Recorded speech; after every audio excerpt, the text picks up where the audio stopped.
Hey there, Bible buddies. I've got another Bible review for you today, and this one is the Scriptures, produced by the Institute for Scripture Research.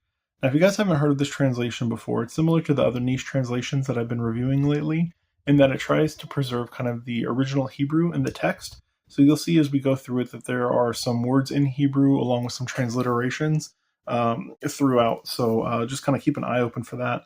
As I said before with the other translations, I would definitely recommend checking out the website, and I'll leave a link down below in the description so you guys can see can check it out for yourselves. But definitely check out the kind of translation philosophy of this particular translation before you run off and buy a copy. Just make sure it's something that you'd be interested in, and that their kind of ideals line up with what you're looking for. So we'll go ahead and take a look at the cover to begin with, not the cover, that the box to begin with. And you can see it's a lovely blue box here. It's very durable. It does have kind of cut out here in the shape of a scroll with a clear plastic kind of behind it. It's kind of hard to see because of the reflection, but like a clear plastic kind of protector to just keep the dust off of it. It is a two-piece box, and it does have kind of the scriptures on the side, a little kind of floral pattern here on the tops and bottoms, and then just the logo there on the side. On the back, there's some additional information. I'll try and scroll through it kind of slowly so you guys can see it. Let me see if I can angle it so you guys can actually read it there. But feel free to pause it and see if you can get any information you might need off of it. And there's the ISBN down there as well. So, all right, let's go ahead and take a look at the Bible. And you'll see here it is a black cowhide leather. It does have a very nice grain. The scriptures and this little floral pattern, you'll see this floral pattern kind of throughout everything, but they're imprinted here in the cover pretty nicely. And then down at the bottom you have the Institute for Scripture Research with their logo. You'll notice that there is a very nice perimeter line going around the edge here. And I do like that because it does frame the front cover there very nicely. It looks very good. I like that. It's kind of a departure from what the norm is, and I can appreciate it. The spine is different as well, different from what we've seen in most kind of standard Bibles nowadays. But you have 3 spine ribs here, and then you have the floral pattern repeated, the scriptures, and then you have the Institute for Scripture Research there at the bottom. But it's interesting, these kind of 3 asymmetrical hubs. It's just different way of doing it, and I like it. The hubs are very nicely raised up there, so I guess they have a little bit of leather, something underneath to raise them up, but they're very well done. On the back, there's nothing. It's just that clean leather texture again. There's no perimeter line or anything like that, so pretty simple. On the top, we can see here that it does have black head and tail bands. There are 3 ribbons. We'll take a look at those in a second. Here's a nice gold gilt. Very well done. This one is tabbed, and we'll come back and circle back and look at those in a second. And then we do have a continuation of that gilt, and then we have the 3 ribbons. You have a white one, a gray one, and a black one. They are single-sided satin ribbons, and they're not anything fancy. They're kind of entry level, but they get the job done. And we can see there also the tailband in black. So as far as the tabs are concerned, they are fairly high gloss, and you can see kind of the Hebrew there and the transliterated spellings, like Luke is LQ, and those sorts of things. And they do go in they're kind of bidirectional. So you can see kind of the first half here goes one way, and then you flip it over about halfway through, and it goes the opposite way there for the other ones. But there's between like 3 and 4 for each tab there, 3 and 4 indications. So I don't prefer tabs, but this particular publisher, they only make this Bible with tabs. So if that's what they make, that's what I get, so to speak. Once we open it up, you will see that it is a black synthetic paste down liner. And it is nicely done. The construction is fairly nice. There is a little bit of reinforcing tape here in the gutter, which is good to see. It just kind of helps it last a little longer than it normally would, especially with these paste down liners. I'll take a look at the cover, at the corner work here. It looks pretty good. In the back, it's more of the same. There you go. Let's get into the text here. We'll check it out. You just have your kind of end sheet here, and that's really it. And then it gets right into the title page of the Scriptures, 2009 edition. The secondary title page there, with their contact information at the bottom, their website, and where they're located out of South Africa. Now, this one was available stateside. I didn't have to order it from South Africa. I guess they have kind of a shop set up here in the U.S., so it didn't take very long to get to me. And there's some additional copyright information and some of the ISBNs. You can see there's a few different options there. There's a large print and a compact size. They do call it a pocket size, but it was more of a compact size than a pocket size because it's not much smaller than this. Then we have some additional information here, copyright information, kind of a thank you, those sorts of things.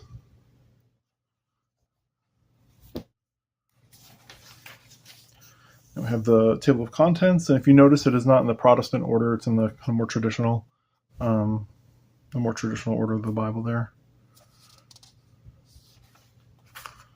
And then we have the table of contents continued, along with the abbreviations for the manuscripts that they decided to use throughout the text. You also have a presentation page here, kind of clean. I mean, not clean, but kind of straightforward, I guess. Then you have the Torah and the Haftarah readings. Now, I'm not too familiar with these. I'll give you guys a closer look there. If anybody wants to chime in the comments and let me know kind of what this is for, by all means, go for it. I always love learning more, especially about the Bible, so any information I can glean, I will gladly take it. And you have the preface to the translation. I had to laugh here because this begins with, why another translation? And I feel like it should just be a few words because we wanted to, right? Oh, but it goes into that kind of their translation philosophy here. I'll flip through this. And then we get right to the Tanakh.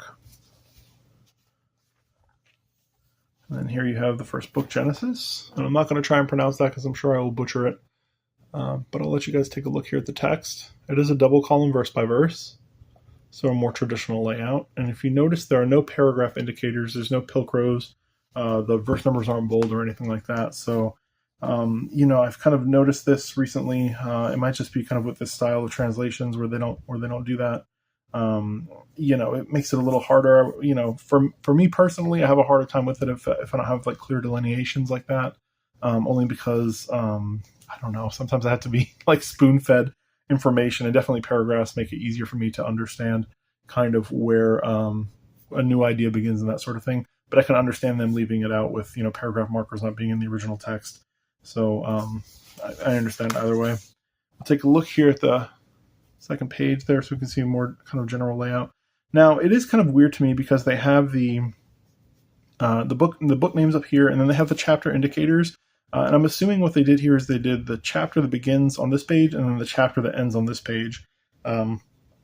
Because like it's only partial portion of chapter 1, and then really like chapter 2 is still here, but it ends on chapter 3. So I'm assuming that's what they did. You have the page numbers at the top center. You also have a double line drop cap, I guess, for the chapter indicators there. And you do have some footnotes here. I will show them to you.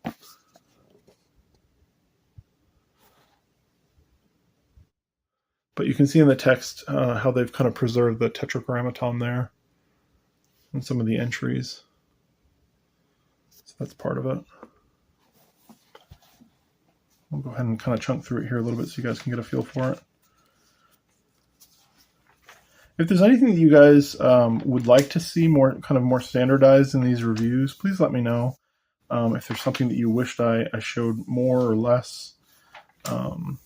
I know sometimes, I don't know, some reviewers tend to miss out on certain things, so I don't want to be kind of in the dark and you guys are like, man, I wish you would show us this or show us that. I try to show as much of it as I can without going too crazy.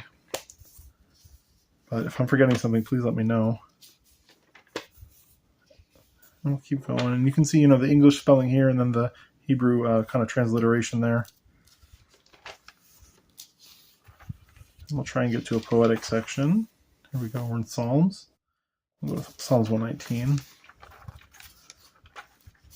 Check it out. I know a lot of people like that one because it's the longest psalm. There we are. Right in the middle of it there. So let's take a close look. And you can see that there is some poetic settings, which is nice. There are some single word lines there, much to my chagrin. I do prefer when there's no single lines. It just makes the poetry look better. So I am glad to see that there is that, kind of the formatting for the poetic section. It is nice to see that. But we'll continue on here, get to the New Testament. And there's a nice little divider there. With the indexing, it worked out. All right, so we have here 2 Chronicles, the end of 2 Chronicles, because it's kind of the traditional order of the books. And we have the second writings here, title page. And then I like this because it says also called, right? And then it has the additional names for it. Right? Pretty neat. The New Covenant, the New Testament, and there's other things that I can't pronounce. Then you have the book of Matthew there. So, and it does appear that they bolded some of the text here, so I'm assuming they're bolding quotes from the Old Testament.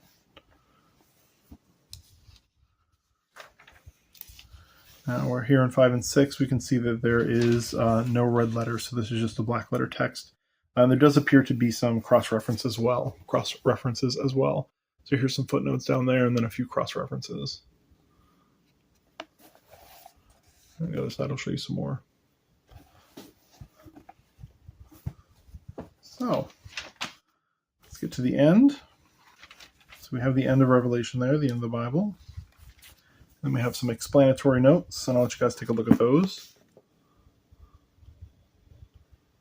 I always love showing this kind of stuff because I feel like you can kind of get a feel for what they emphasize, you know, based on the some of the notes at the back. These explanatory notes go on for a few pages here, so we'll kind of skip to the end.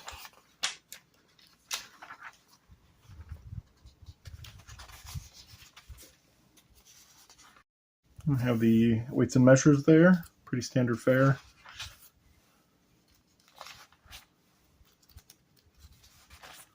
And then we have a couple study note pages there, which is nice, always nice to have.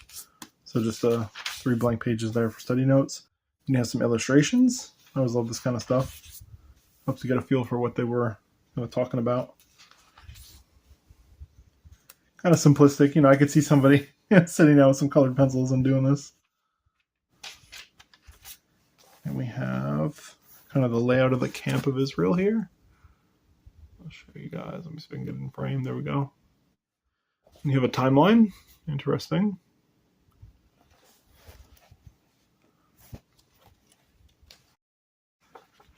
And then you have another timeline.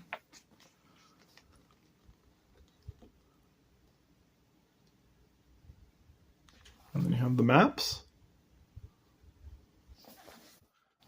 And the maps look, you know, they look a little bit dated, but not too old. Maybe like early 90s maps. This is kind of the way I remember maps being when I was growing up. This sort of color palette and this kind of style of them. I will say though that even though this is much thicker paper, it is like a high gloss coated paper, so you're going to have a hard time writing on this. You're probably going to end up needing to use like a Sharpie or something like that in order to get it to any ink to kind of stay on these if you're going to make notes on it if you're so inclined. There's your last map, and then it's just the fly sheet again. They only give you the one sheet there. I wish they'd put maybe one or two extra pages there just to give it kind of a buffer instead of being right at the end of the text block. But let's go ahead and get you guys some measurements.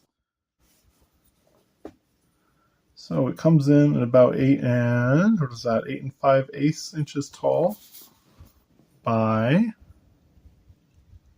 like 6 and 5/8 inches wide. As far as the thickness goes, it's about 1 1/4 inches thick. So take a look at the text.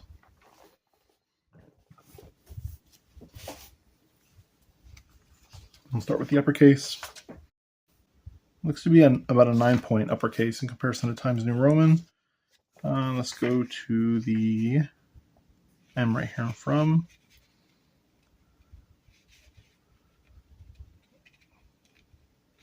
The lowercase seems to be about a 9.5 point. Yeah, about a 9.5 point lowercase in comparison to Times New Roman.